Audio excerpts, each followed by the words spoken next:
بسم اللہ الرحمن الرحیم۔ قیدی نمبر 804 عمران احمد خان نیازی کے جرائم کی تفصیل ملاحظہ فرمائیے۔ پہلا جرم، جس ملک کی غریب لاچار عوام کے ہزاروں لوگ ماہانہ کینسر سے مر جاتے تھے، اس قوم کو چندہ جمع کر کر کے 3 کینسر ہسپتال بنا کر دیے، جہاں 70% لوگوں کا مفت علاج ہوتا ہے۔ جرم نمبر 2، جب اس کی سابقہ اہلیہ جمائمہ نے اسے کہا کہ یا میرے ساتھ لندن میں عیش کی زندگی گزارو یا مجھے چھوڑ دو، تو اس نے پاکستان کو چن لیا، بیوی کو چھوڑ دیا، جہاں تک کہ لاکھوں پاؤنڈ جو جمائمہ کی دولت سے اسے ملنے تھے وہ ایک ایک کر کے ٹھکرا دیے کہ مجھے ان پیسوں کی کوئی ضرورت نہیں۔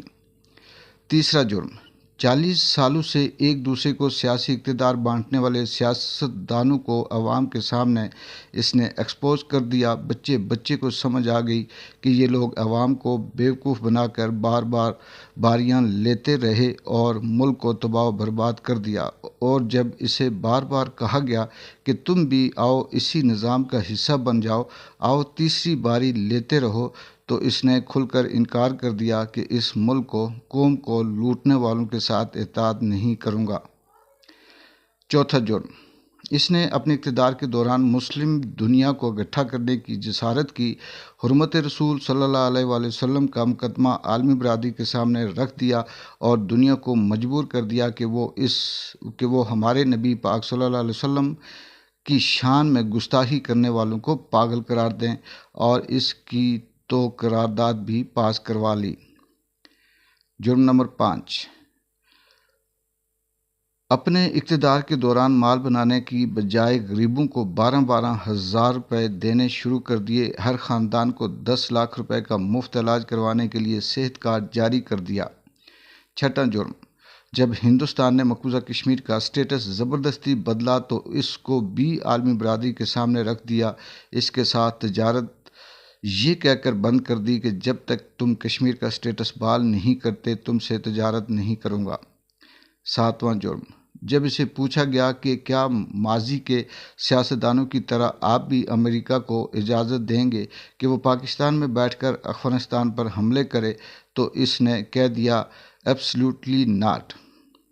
آٹھواں جرم، اس قیدی نمبر 804 عمران احمد خان نیازی نے پاکستان کی تباہ برباد ہو چکی کپڑے کی انڈسٹری کو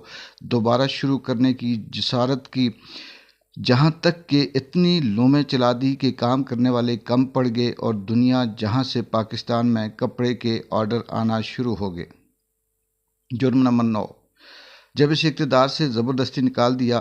تب بھی یہ ملک چھوڑ کر بھاگ نہیں رہا تھا، حالانکہ بار بار کہا گیا کہ چلے جاؤ ورنہ انجام برا ہوگا، مگر اس نے کہا کوئی اپنا گھر بھی چھوڑ کر کہیں جاتا ہے، اور پاکستان کو ہی اپنا جینا مرنا سمجھ لیا۔ 10واں جرم، جب اسے کہا گیا کہ باقی سیاستدانوں کی طرح تم بھی مغرب کو زمینی خدا مان لو، جان چھڑا لو اور ان کے آگے سر جھکا لو، تو اس نے نہ صرف خود انکار کر دیا بلکہ اپنی قوم کو بھی یہی سکھانے لگا کہ جھکنا صرف رب کے آگے ہے، کسی انسان کے آگے جھکنا نہیں۔ جرم نمبر 11، جہاں نئے سینما گھروں کی ضرورت تھی وہاں اس نے رحمت العالمین اکیڈمی بنا دی، جہاں اسکولوں میں ڈانس ٹیچر، میوزک ٹیچر بھرتی کرنے تھے وہاں اس نے اسکولوں میں یکساں نصاب اور قرآن و حدیث کی کتابیں لازمی قرار دے دی۔ 12واں جرم، اس نے غریب اور امیر کے لیے ایک جیسا نصاب مانگنا شروع کر دیا، کہنے لگا غریب کا بھی اتنا ہی حق ہے جتنا امیر کا۔ جرم نمبر 13، پی آئی اے کا جو امریکہ میں روز ویلٹ ہوٹل ہم نے اب گروی رکھا ہے، یہ اسے آزاد کروا کے قومی احساسوں میں شمار کر رہا تھا۔ 14واں جرم، سنو یہ اوورسیز پاکستانیوں سے لاڈ کرتا تھا،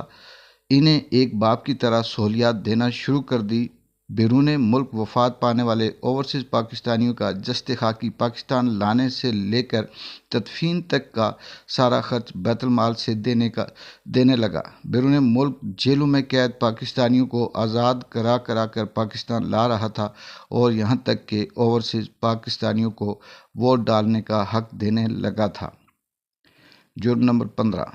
اس نے اپنے ہر اس ساتھی کو چھوڑ دیا جس نے کرپشن کی کی جہانگیر ترین جیسے دوست کو بھی کرپشن کا مال بنانے پر خود سے الگ کر دیا اور تا حیات سیاست سے نااہل کروا دیا۔ قیدی نمبر 804 عمران احمد خان نیازی کا جرم نمبر 16 کہ اس کے اوپر بننے والے 200 سے زائد کیس اور اسے بار بار ڈیل کی آفر دینے والے، اس نے یہی کہا کہ نہیں، میں اپنے کیسز قانون سے انصاف لے کر باہر آؤں گا، کسی ڈیل کا نتیجہ نہیں بنوں گا۔ عمران احمد خان نیازی کی جرائم کی تفصیلی لسٹ بہت لمبی ہے، انشاءاللہ بقیہ اگلے ولاگ